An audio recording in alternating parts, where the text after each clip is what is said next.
Sa Vancouver, isang healing gathering ang isinagawa. Pag-alalay po sa komunidad para makapagpatuloy matapos ang trahedya sa Lapu-Lapu Day.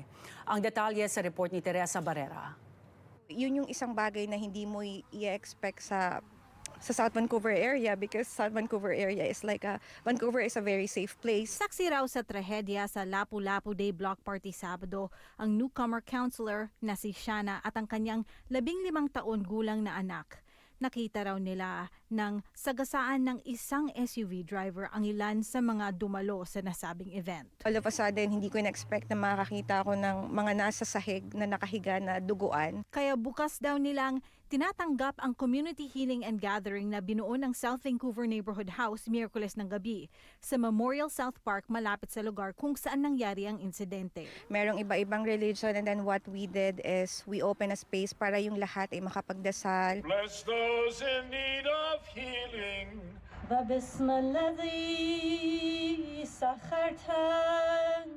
Loving and gracious God, today we walk with those who are in this darkest valley. Though we couldn't understand the words, but we could feel the pain. So therefore, they need every possible support that we can offer to them, from prayer to message to words. Isa sa mga dumalo sa healing gathering, si BC MLA Mabel Elmore, ang tanging Pilipino sa provincial government. You know, those impacted, the victims, the volunteers suffer. It's not uncommon to suffer from survivor guilt, to blame themselves. Nakikiramay daw siya sa mga pamilya ng higit 10 namatay at mga sugatan sa trahedya.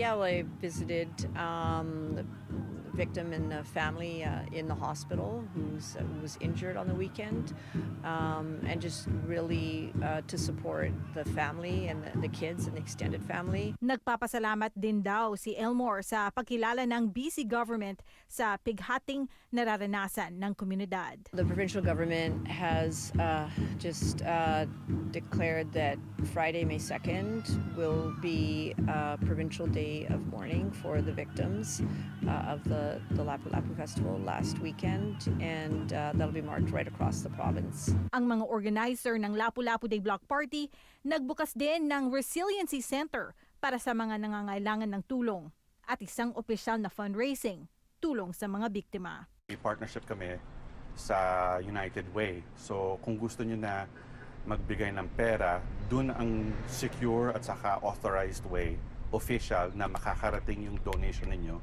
sa mga tao na may kailangan, na may direct need. So pumunta kayo sa filipinobc.com, makikita niyo kung paano. Teresa Barrera, Omni News, Vancouver.